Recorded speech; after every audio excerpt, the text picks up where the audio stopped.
बताया था आत्मा शब्द के बहुत सारे अर्थ हैं और एक अर्थ बताया था आत्मा का अर्थ है स्वरूप, खंडनात्मक, मंडनात्मक, खंडन स्वरूप वाला, मंडन स्वरूप वाला। वही आत्मा शब्द इस सूत्र में है 21 में। तो यहां भी आत्मा का अर्थ है स्वरूप। दृश्यस्य, इस जगत का, दृश्य का अर्थ आप पढ़ चुके हैं 18-19वें सूत्र में, संसार। ये जो संसार है, इस दृश्य का, संसार का आत्मा स्वरूप, ये सारा संसार का जो स्वरूप है ये किसके लिए है? तदर्थ एव, उसके लिए है। तद, उसके लिए, अर्थ लिए, तद अर्थ उसके लिए। किसके लिए? जिसकी बात पिछले सूत्र में थी। पिछले सूत्र में किसकी बात थी? दृष्टा की। तो ये संसार का स्वरूप दृष्टा के लिए है। दृष्टा कौन है? आत्मा। इस प्रसंग में दृष्टा आत्मा है। ईश्वर भी दृष्टा है, पर वो प्रसंग अलग है। ईश्वर भी देखता है सबको, वो भी चेतन है, सारी दुनिया को देखता है, सबका हिसाब रखता है, वो भी दृष्टा है। पर यहां दृष्टा चल रहा है जीवात्मा। तो तदर्थ एवं दृश्य से आत्मा, इस सारे संसार का जो भी लाभ है, हानि है, लाभ है, जो भी उसका यूज है, प्रयोग है, वो जीवात्मा के लिए है। ईश्वर ने संसार बनाया, अपने लिए नहीं बनाया। उसको क्या लेना? उसको रसगुल्ले खाना या गुलाब जामुन या कचौरी ईश्वर को कुछ नहीं खाना, उसको कुछ नहीं चाहिए। वेदों में लिखा है अनशनन अन्यो अभिचाकशीति, ऋग्वेद का मंत्र। ईश्वर दुनिया से कुछ नहीं भोगता, अनशनन, कुछ नहीं खाता। जीवात्मा पिप्पलम स्वादवत्ती, ठीक है ना? द्वासुपर्णा सयुजा सखाया समानम वृक्षम परिशस्व जाते तयोरन्यः पिप्पलम स्वादवत्ती अनशन अन्यो अभिचाकशीति। दूसरा जो परमात्मा है वो सिर्फ देखता रहता है, वो कुछ नहीं खाता पीता। उसने अपने लिए नहीं बनाया संसार, इस दूसरे पक्षी के लिए, जीवात्मा के लिए बनाया। तो जीवात्मा और परमात्मा दो पक्षी हैं अलंकारिक भाषा में। ये दो पक्षी एक ही वृक्ष पर बैठे हैं। वृक्ष ये संसार है, आत्मा भी इसी में रहता है, ईश्वर भी इसी में रहता है, दोनों इसी संसार में रहते हैं। एक ही वृक्ष पर दो पक्षी बैठे हैं, उन दो में से एक कर्म करता है और फल भोगता है, संसार का सुख दुख भोगता है। तदर्थ एवं दृश्य से आत्मा, ये संसार उसी के लिए बनाया है, जीवात्मा के लिए। उसको क्या लेना है? भोग अपवर्गार्थम दृश्यम। उसको संसार से दो लाभ लेने, एक तो अपने पिछले कर्मों का फल भोगना, एक आगे मोक्ष प्राप्त करना है। ये दो फल इसको संसार से लेने, लाभ लेना है संसार से। इसलिए कह रहे हैं जीवात्मा के लिए संसार बनाया गया। अब जीवात्मा अपने पिछले कर्मों का फल भोग ले, जो हम भोग रहे हैं। सबको जातीय भोग मिला हुआ है अपने अपने कर्म के हिसाब से, तो हम अपना पिछला कर्म फल भोग रहे हैं। एक काम तो ये चल ही रहा है, एक और करना, मोक्ष प्राप्ति, अपवर्गार्थम दृश्यम। अब अपवर्ग तक जाना है, सबको जाना है। कोई माने ना माने, स्वीकार करे या ना करे, भ्रांति में रहे या ठीक ठीक स्वीकार करे, जाना सबको मोक्ष में ही है। बहुत से लोग डरते हैं, नहीं नहीं नहीं नहीं नहीं, हमको मोक्ष नहीं चाहिए, हम तो यही ठीक है कितने ही वक्ता आपको ऐसा मिलेंगे बोलते हुए, मैं मोक्ष में नहीं जाना चाहता, मैं तो यहां बार बार जन्म लेकर संसार का उपकार करना चाहता हूं। सुना होगा आप सुना है ना? ये अविद्या है, ये भ्रांति है। वो खुद भ्रांति में बैठे और दूसरों को भ्रांति में डाल रहे हैं। लोग शास्त्रों को पढ़ते नहीं, एक गलती, जब पढ़ते ही नहीं तो मनन क्या करेंगे? जब शास्त्रों को पढ़ेंगे, 50 बार मनन करेंगे, तब समझ में आएगी कि हाँ मुझे मोक्ष की जरूरत है। अब बिना पढ़े, बिना सोचे, बिना समझे तो ऐसे ही बोलेंगे उल्टा सुल्टा। इसलिए उल्टा सीधा बोलते रहते हैं, मुझे मोक्ष में नहीं जाना है। कौन बोलते हैं ऐसा लोग, ऐसी बात? जो लोग या तो मोक्ष को समझ नहीं पाए, उनको समझ ही नहीं आया मोक्ष में क्या होता है और संसार में क्या होता है, वो दोनों की तुलना नहीं कर पाए अभी तक, उनको समझ नहीं आई। और कुछ ऐसे भी हैं जिन्होंने पढ़ लिया शास्त्र, मोक्ष भी समझ लिया, फिर भी मना करते हैं, नहीं नहीं मुझे मोक्ष में नहीं जाना, मैं तो यहीं रहना चाहता हूं, मैं तो यहीं ठीक हूं। ये वो लोग बोलते हैं जो मोक्ष को समझते भी हैं, फिर भी मोक्ष प्राप्ति की जो तपस्या करनी पड़ती है उससे घबराते हैं। बहुत लोग ऐसे हैं जो जानते हैं मोक्ष में क्या होता है और फिर भी कहते हैं नहीं नहीं हमको मोक्ष नहीं चाहिए, क्योंकि अगर ये कहते हैं हमें चाहिए तो वो सारी तपस्या करनी पड़ेगी। अब तपस्या से घबराते हैं, डर लगता है, नहीं नहीं घर कैसे छोड़ेंगे, परिवार कैसे छोड़ेंगे। वो उनसे छूटता नहीं, इसलिए झूठ बोलते हैं, इसलिए सिद्धांत को तोड़ मरोड़ के बदल देते हैं। ये भयंकर अपराध, ये बहुत बड़ा अपराध है कि आप अपने स्वार्थ के लिए सत्य सिद्धांत को ही विनाश कर दें। भाई इतनी ईमानदारी तो होनी चाहिए, कम से कम सच बोलने की हिम्मत तो रखो कि हाँ हाँ मोक्ष में जाना चाहिए, पर मेरी अभी योग्यता नहीं, मुझे अभी मोक्ष समझ में नहीं आया, मेरी अभी मोक्ष में रुचि नहीं बनी, इसलिए मैं नहीं जा पा रहा हूं।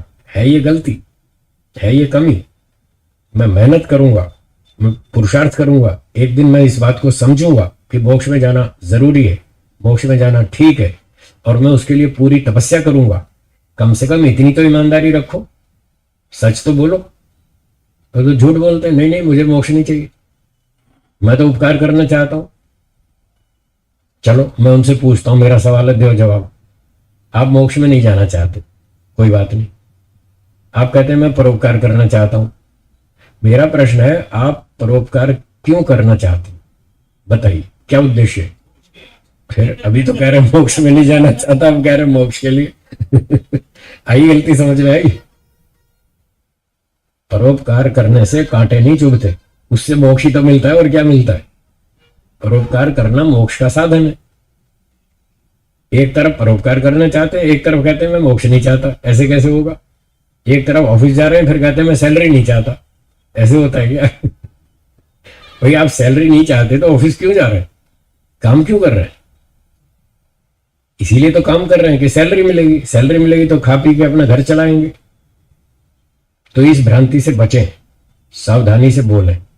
ये न्याय दर्शन की 54 गलतियां हैं। उनको सोचना नहीं आता, ठीक से बोलना नहीं आता, ऐसी ऐसी गलतियां करते हैं।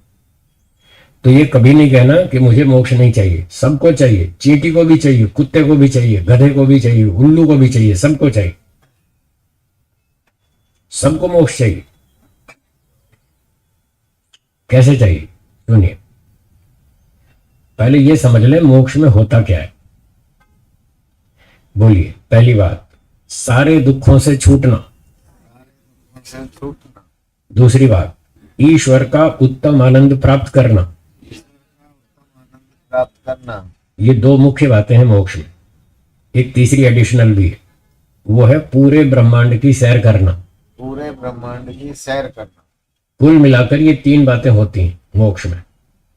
तो सैर करने का पर्पस भी वही है, कुछ जानकारी बढ़ेगी, थोड़ा सुख मिलेगा, ठीक है, उसको हम दूसरी में ही शामिल कर लेते हैं, सुख प्राप्ति उद्देश्य है। तो 3 की 2 भी बनाएं तो 2 मिनिमम होती है मोक्ष में। एक तो सारे दुख छूट जाए, एक ईश्वर का बढ़िया सुख मिले। ये 2 बातें हैं। जहां ये 2 बातें पूरी हो जाती हैं, 100% दुख छूट जाए, 100% सुख मिल जाए, इसका नाम मोक्ष है। अब मेरा सवाल, क्या आप दुख से छूटना चाहते हैं? कितने %? 100%। 100%। क्या आप सुख प्राप्त करना चाहते हैं? कितने %? 100%। अब बताओ किसने ना बोला? सब 100 बोल रहे हैं, 100%, 100%, ना तो एक ने भी नहीं बोला। इससे सिद्ध हुआ कि आप सब के सब मोक्ष चाहते हैं। 100% दुख छूट जाए, 100% सुख मिल जाए, आप ये चाहते हैं? बताओ क्या कुत्ता दुख भोगना चाहता है? क्या दुख से छूटना नहीं चाहता कुत्ता? कितने % छूटना चाहता है? 100%। और आप कितना चाहते हैं? तो आप में और उसमें क्या फर्क है? सभी के सभी मोक्ष चाहते हैं। वो भी चाहता है मुझे 100% सुख मिले, मेरा दुख छूट जाए। बंधन वो भी नहीं चाहता, दुख को कुत्ता भी नहीं चाहता, गधा भी नहीं चाहता, उल्लू भी नहीं चाहता। कितना ही बेवकूफ हो, कितना ही मूर्ख प्राणी हो, सुख को वो भी चाहता है, दुख को कोई भी नहीं चाहता। इससे सिद्ध हुआ कि सारे के सारे मोक्ष चाहते हैं। पशु पक्षियों में इतनी बुद्धि नहीं है, शक्ति नहीं है, सामर्थ्य नहीं है, विद्या नहीं है, इतनी सुविधाएं नहीं है कि वो उल्लू गधे की योनि से सीधा मोक्ष प्राप्त कर ले। उनके पास वो क्षमता, साधन नहीं है। लाखों प्राणी हैं, लाखों वैरायटी के, लाखों योनियां हैं, उनमें किसी में भी ये क्षमता नहीं है, सिर्फ एक मनुष्य में है। इतने साधन सुविधाएं, बुद्धि, साधन, गुरु, विद्या, पुस्तक, सारी सुविधाएं केवल मनुष्य के पास है। जो मेहनत करे तो मोक्ष प्राप्त कर सकता है, और वो भी कहता है मुझे मोक्ष नहीं चाहिए, तो फिर बचा कौन? फिर कौन जाएगा मोक्ष में? तो कम से कम बुद्धिमान मनुष्य को ऐसा नहीं कहना चाहिए कि मुझे मोक्ष नहीं चाहिए। उसको इतना तो बोलना ही चाहिए, सच तो बोलना चाहिए कि मुझे मोक्ष चाहिए, मैं धीरे धीरे मेहनत करूंगा, पहुंच जाऊंगा। हाँ बोलिए, कौन पूछ रहे? हाँ बोलिए। जब आप परसेंटेज वाली बात लाते हैं, कितना परसेंट चाहिए, तब बहुत दिक्कत होती अच्छा, कितना चाहिए बोलो? है। निकलता तो नहीं है। तो बस 100 ही, फिर 100 ही तो चाहिए, जो चाहिए वही तो बोलता हूँ। ये तो मेरी टेक्निक है जो मैं आपसे उगलवा लेता हूँ।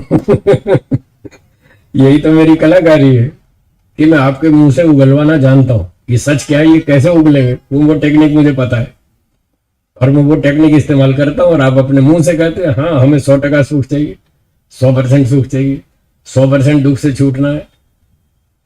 ये कलाकारी मेरी नहीं है, मैं पहले भी कई बार कह चुका हूँ। कल भी मैंने बताया था, मैं जो आपको ज्ञान दे रहा हूँ ये मेरा नहीं है, ये वेदों का ज्ञान है, ये ऋषियों का ज्ञान। ऋषियों ने सिखाई है ये शैली कि ऐसे बात करो आपके अंदर से जवाब आए। तो मैं इस शैली का उपयोग करता हूं, न्याय दर्शन की प्रश्नोत्तर शैली, इसका नाम है प्रश्नोत्तर शैली। प्रश्न पूछो, अंदर से उत्तर मिलेगा, और नहीं मिलेगा तो दूसरे से पूछो, दूसरे की सहायता लो, प्रश्न पूछो, उत्तर देगा, आपकी सारी पिक्चर क्लियर हो जाएगी, सारी बात साफ हो जाएगी। तो ऋषियों ने यह समझाया कि अपने आप से पूछो मुझे कितना सुख चाहिए, तो उत्तर अपने आप निकल आएगा 100%। अब 100% सुख यहां मिलता है संसार में?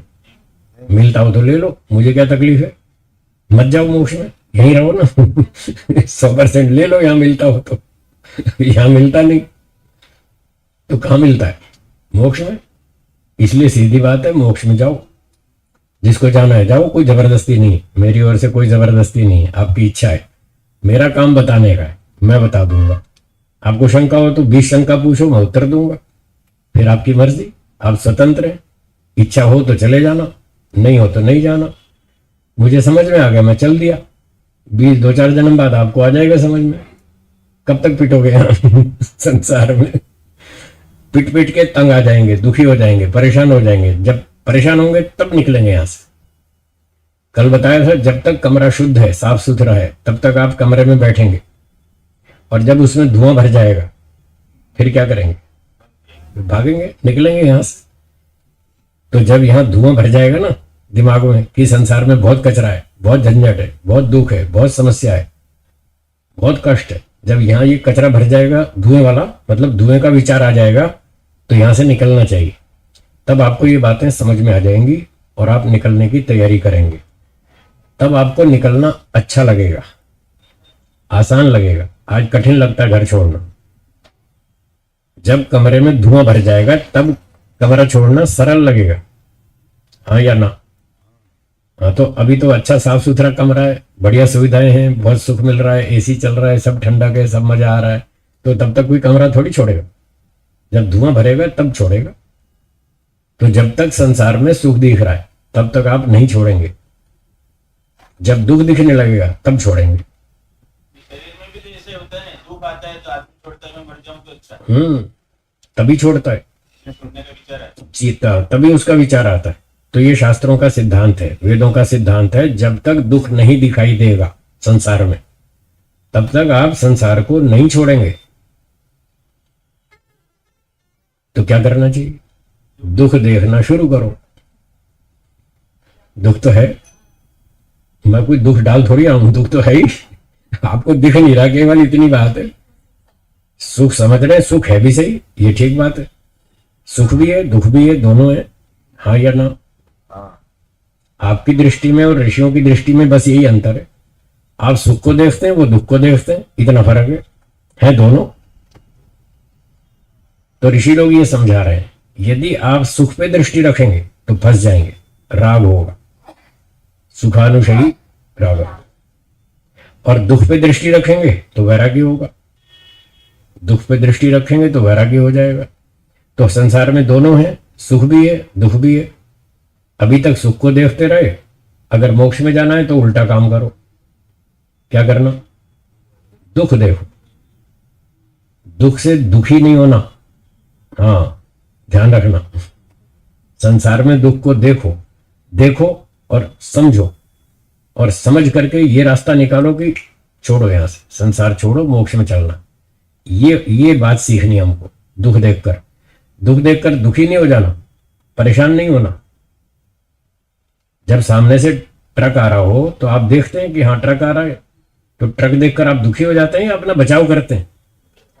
अपनी गाड़ी थोड़ी सरका लेते हैं, दबा लेते हैं लेफ्ट साइड में, इस ट्रक को जाने दो भाई, खामखा ठोक देगा तो मुश्किल होगी। जैसे ट्रक आता दिख रहा है तो आप अपनी गाड़ी बाई तरफ थोड़ी सी दबा लेते हैं। आप दुख को समझ रहे हैं और समझ करके अपना बचाव करते हैं। जैसे रोड पे करते हैं ऐसे जीवन में करना, कि ये दुख आने वाला है, उससे अपना बचाव करो, उसको जाने दो, फिर अपना वापस रोड पे आ जाएंगे। तो जैसे ट्रक से बचने के लिए आप अपनी गाड़ी साइड में दबा लेते हैं और ट्रक निकल जाता है, फिर आप ठीक आ जाते हैं रोड पे। बस ऐसे ही करना है, जो दुख आने वाला है उससे सावधान रहो, उसको जाने दो, फिर अपना बचाव करके ठीक जगह पे आ जाएंगे। तो ऐसे ही जो वर्तमान जीवन में दुख आने वाले हैं उनसे तो बच के रहो। सोचो समझो, दुख आने वाला है, उससे अपना बचाव करो, और जब वो दुख निकल जाए फिर अपना ठीक पटरी पे आ जाओ। अभी पिछले दिनों कोरोना चल रहा था तो सबने मुंह पे पट्टियां लगाई थी ना। अब मौसम ठीक हो गया है, कोरोना का प्रभाव कम हो गया, अब फिर नॉर्मल हो गए। तो बस ऐसे ही करना है। पर जो बार बार जन्म लेंगे तो उसमें तो फिर बहुत ही खतरा है। उस दुख से बचने के लिए तो यही रास्ता है कि इस दुख को देखकर समझें, चिंतन करें, विचार करें और बचने का उपाय ढूंढें। बचने का उपाय यही है कि अगला जन्म ना लेना पड़े, ऐसी कुछ तैयारी करें। वो तैयारी योग दर्शन है, योग विद्या है, जो ये बताई जा रही है कि संसार की मोह माया छोड़ो, राग द्वेष छोड़ो। अब इन सब राग द्वेष काम क्रोध लोभ ईर्ष्या अभिमान आसक्ति, इन सब का मूल कारण अविद्या है। उस अविद्या को समझें। अविद्या का सूत्र हम पढ़ चुके हैं 5वें नंबर पे इसी पाद में, और उसी के एक टुकड़े की व्याख्या थी 15वां सूत्र। तो 5 सूत्र और 15वां सूत्र, ये 2 सूत्र रोज चिंतन करें, रोज डेली। मैं पिछले 40-42 साल से डेली इन 2 सूत्रों को पूरा दिन देखता रहता हूं। जब भी मुझे काम करने से फुर्सत होती है, जो जरूरी काम है कर लिया, और उसके बाद फिर ये 2 सूत्र मेरी आंखों के आगे नाचते रहते। ये 2 सूत्र एक दिन भी नहीं छोड़ता, 1 घंटा भी नहीं छोड़ता। सारा दिन मैं इन 2 सूत्रों पे चिंतन करता हूं कि संसार में दुख है। आप और हम मॉल में चलेंगे, आपको सुख दिखेगा, मुझे दुख दिखेगा। आप शॉपिंग कर लेंगे, मैं नहीं करूंगा। क्या कारण है? यही तो कारण है कि मुझे उन चीजों में दुख दिखता है, इसलिए मैं शॉपिंग नहीं करता, देख दाख के चला आता हूं। एक व्यक्ति ने पूछा, जब आप शॉपिंग नहीं करते तो फिर जाते क्यों मॉल में? जब आपको शॉपिंग करनी नहीं तो फिर आप मॉल में क्यों जाते? मैंने कहा मैं देखने के लिए जाता हूं। क्यों देखते हैं? मैंने कहा मैं इसलिए देखता हूं कि मैं एक साइकोलॉजिस्ट हूं, मैं मनोवैज्ञानिक हूं, मेरा विषय है साइकोलॉजी। और जब लोग मुझे रोज शंका भेजते हैं व्हाट्सएप पर, फेसबुक पर, जब शंका लिखते हैं तो मुझे उनका उत्तर देना पड़ता है। अब मैं जब तक साइकोलॉजी नहीं समझता तो मैं उनके प्रश्न का उत्तर नहीं दे सकता। इसलिए मुझे साइकोलॉजी को स्टडी करने के लिए मॉल में जाना पड़ता है, वहां देखना पड़ता है कि यहाँ क्या बिक रहा है, कंपनी वाले लोग क्या क्या चीजें बना रहे हैं, क्या प्रोडक्ट बना रहे हैं, वो कहाँ बिक रहा है, क्या बिक रहा है, कौन खरीद रहा है, क्यों खरीद रहा है, वो क्या सोचता क्या है। मुझे उसकी साइकोलॉजी समझनी, इसलिए जाता हूं। तो मुझे पता चल जाता है कि लोग क्या सोच रहे हैं, उनको क्या खरीदना है, उससे क्या क्या नए नए आविष्कार हो रहे हैं, उसकी जानकारी करने के लिए जाता हूं। जब मैं इन चीजों को समझ लेता हूं तो सामने वाला कोई अपनी समस्या रखता है तो मुझे क्लिक हो जाता है कि ये क्या, इसके दिमाग में क्या चल रहा है। इसके दिमाग में एक बात चल रही है कि मैं ये आईफोन खरीदूंगा 1.5 लाख का और मैं बिल्कुल तृप्त हो जाऊंगा, इसलिए वो 1.5 लाख का आईफोन खरीदता है, जबकि वो सारे फंक्शन यूज नहीं कर सकता, उसको आते भी नहीं। बस उसको दिखाना है, फैशनबाजी करनी है, मेरे पास 1.5 लाख का आईफोन है। तो ये सारी बातें समझने के लिए मैं जाता हूं। फिर मैं जब समझ लेता हूं फिर उसको उत्तर देता हूं, भाई तुम 1.5 लाख का खरीदो चाहे तुम 5 लाख का खरीदो, तुम्हें शांति मिलने वाली नहीं। कल मैंने एक व्हाट्सएप पर घड़ी देखी, उसकी कीमत थी 50,40,000 रुपया। कितनी? 50 लाख की घड़ी। बताओ, वो भी तो टाइम ही तो बताएगी 9:30 बजे 200 रुपए की घड़ी भी टाइम बताएगी और 50 लाख की भी। अब बताओ, मुझे जानकारी हुई ना कि लोगों का दिमाग कहां तक जा रहा है। वो 50 लाख की घड़ी खरीदना चाहते हैं। मैंने सोचा ये 50 लाख की घड़ी, क्या दिमाग खराब है इन लोगों का? वो बनाने वाला भी तो कुछ सोच के बनाता होगा कि मेरा माल बिकेगा। उसकी साइकोलॉजी देखिए, इतनी महंगी 50 लाख की घड़ी। फिर मैंने सोचा इसमें है क्या 50 लाख जैसा, तो विचार किया तो थोड़ी अंदर से हुआ आई, उसमें गोल्ड लगा होगा, उसमें प्लेटिनम लगा होगा, उसमें हीरे जड़े होंगे, तभी तो इतनी कीमत होगी। तो लोग 50 लाख की घड़ी भी खरीदने को तैयार बैठे। क्यों? उनको सुख चाहिए, उनको तृप्ति चाहिए। पर वो इस बात को नहीं जानते, 50 लाख की घड़ी खरीदो या 50 रुपए की खरीदो, तृप्ति होने वाली नहीं। क्योंकि इन भौतिक वस्तुओं में आत्मा की इच्छा को शांत करने का सामर्थ्य नहीं है ही नहीं। आप कितना भी जोर लगा लो, ये ऋषियों ने सारे एक्सपेरिमेंट कर लिए, भोग भोग कर परीक्षण कर लिया, देख लिया, इसमें तृप्ति नहीं है। और उन्होंने लिख दिया, क्या लिख दिया? विषय सुखम च अविद्या इति उक्तम। बोलिए। ये महर्षि वेदव्यास जी का वचन है। योग दर्शन 2 चैप्टर 15वां सूत्र उसके भाष्य में लिखा है, पढ़ लीजिएगा, पता नोट कर लीजिए, घर जाके देखिएगा। 2 चैप्टर योग दर्शन सूत्र 15, वही परिणाम ताप वाला, उसके भाष्य में ये पंक्ति लिखी है व्यास जी ने, विषय सुखम च अविद्या इति उक्तम। आप विषयों में सुख मान रहे हो, ये अविद्या है। आप 5 लाख की घड़ी खरीदो, 50 लाख की खरीदो, सब अविद्या है, कोई तृप्ति नहीं होने वाली। उन्होंने सब करके देख लिया, मैंने भी करके देख लिया, मैंने भी बहुत सारे एक्सपेरिमेंट किए, खूब पेट भर के खीर खाई, जम के हलवा खाया, और मैंने कहा परीक्षण करता हूं इससे इच्छा शांत होती है कि नहीं होती। मैंने भी खूब परीक्षण किया, आप भी कर लेना आपको भी समझ में आ जाएगा। तो मुझे समझ में आ गया कि कितना भी खीर खाओ, कितना भी हलवा खाओ, जी भर के खाओ, आपकी इच्छा शांत होने वाली नहीं। फिर जब 1 बार 2 बार 5 बार 10 बार 20 बार परीक्षण कर लिया, जब रिजल्ट आ गया कि इससे इच्छा शांत नहीं होती, तो फिर बार बार उसके पीछे भागना क्या समझदारी है? क्यों प्रफुल्ल जी? बार बार उस चीज के पीछे भागना क्या समझदारी है? इसलिए महर्षि व्यास जी कह रहे हैं विषय सुखम च अविद्या। फिर आप बार बार वहीं भाग रहे, ये अविद्या है। अपनी अविद्या को समझो, उसको दूर करो। आप 1 बार नहीं 10 करोड़ बार एक्सपेरिमेंट कर लें, तब भी यही रिजल्ट आएगा।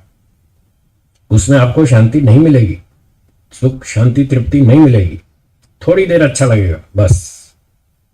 विदेश के एक व्यक्ति ने, बड़ा सेठ था, पढ़ा लिखा था, उसने सुसाइड कर लिया। मरने से पहले सुसाइड नोट लिखा कि मैं क्यों मर रहा हूं, क्यों सुसाइड कर रहा हूं। उसने लिखा, मैंने स्कूल गया, कॉलेज गया, यूनिवर्सिटी गया, खूब पढ़ाई की, अच्छी अच्छी ऊंची डिग्रियां ली, बहुत पैसे कमाए, खाया पिया भोगा, 5 इंद्रियों के सुख भोग लिए, किसी में भी शांति नहीं मिली। मुझे शांति चाहिए, और मैंने सारे एक्सपेरिमेंट कर लिए, सारे प्रयोग कर लिए, कहीं भी शांति नहीं मिली। अब मैं क्यों जीऊं बताओ? कोई काम बचा ही नहीं जिसके लिए मैं जीऊं। जितने प्रयोग करने थे सारे कर लिए, पैसे भी कमा लिए, विद्या भी पढ़ ली, और भोग भी लिया, सब कुछ कर लिया, अब कोई काम बचा ही नहीं, तो मैं क्यों जीऊं? इसलिए मैं मर रहा हूं। ये रीजन लिखकर उसने सुसाइड कर लिया। तो जो लोग भोगवादी हैं, भोगों के पीछे पड़े हैं, भौतिकवादी हैं, उनका अंतिम रिजल्ट ये होगा, या तो वो सुसाइड करेंगे या वो आतंकवादी बनेंगे, या तो खुद मरेंगे या दूसरे को मारेंगे। भागो संसार के पीछे, ये रिजल्ट आएगा। आज देख लो पूरी दुनिया में आतंकवाद फैला हुआ है, घर घर में लड़ाई झगड़ा है। क्यों? पैसे के लिए, जमीन के लिए, संपत्ति के लिए, इन 5 इंद्रियों के भोगों के लिए। व्यास जी कह रहे हैं ये अविद्या है, ये सारी दुनिया अविद्या में पड़ी है। इसलिए वो चीज आज के वैज्ञानिक भी नहीं समझ पा रहे कि हम ऐसी ऐसी आइटम बनाएंगे, आईफोन बनाएंगे, आईपैड बनाएंगे, आईपॉड बनाएंगे, पता नहीं रोज नई नई चीजें बनाते रहते हैं। कभी कुछ बनाते हैं, कभी कुछ बनाते हैं, फिर भी अंतिम रिजल्ट तो कुछ नहीं है, शांति तो नहीं मिलेगी। इस बात को वो नहीं जानते, इस बात को ऋषि लोग जानते, इसलिए उन्होंने कहा विषय सुखम च अविद्या, विषयों में पूर्ण सुख मानना अविद्या है। इसका अर्थ फिर सुनिए, विषयों में पूर्ण सुख मानना अविद्या है।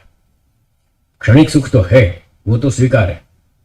इतना भी नहीं होता तो लोग रेस्टोरेंट में लाइन लगा के नहीं बैठते संडे को शाम को। संडे शाम को देखो लाइन लगती है ना, ऐसे लाइन में बैठते हैं जैसे मंदिर के बाहर भिखारी बैठते। तो वहां थोड़ा सुख तो है ना, तभी तो लाइन लगा के बैठे, कब नंबर आएगा, वेटिंग में बैठे रहते। तो थोड़ा सुख है, पूरा नहीं है।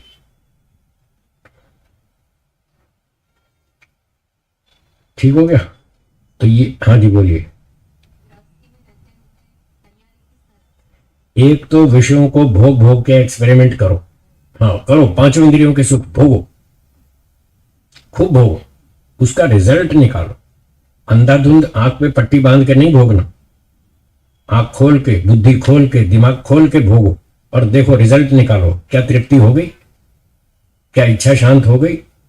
1 बार, 2 बार, 3 बार, 5 बार, 20 बार परीक्षण करो, और जब रिजल्ट आ जाए कि यहां तृप्ति नहीं है, फिर बार बार उसके पीछे भागना मूर्खता है। ये रिजल्ट आना चाहिए, ये आपकी तैयारी होगी। होती है ना, मैं थोड़ी थोड़ी जगाता हूँ थोड़ी थोड़ी जगाता हूँ लोगों में कि मोक्ष प्राप्ति करो, कहाँ पड़े हैं संसार के भोगों में, बाहर निकलो। तो जब तक इन चीजों का परीक्षण नहीं करेंगे तब तक मोक्ष की इच्छा नहीं होगी। इसका परीक्षण करना है, इसलिए भोगो, आंख बंद करके नहीं, आंख खोल करके, बुद्धि पे ताला लगा के नहीं भोगना, बुद्धि को खोल के भोगो, उसका रिजल्ट निकालो।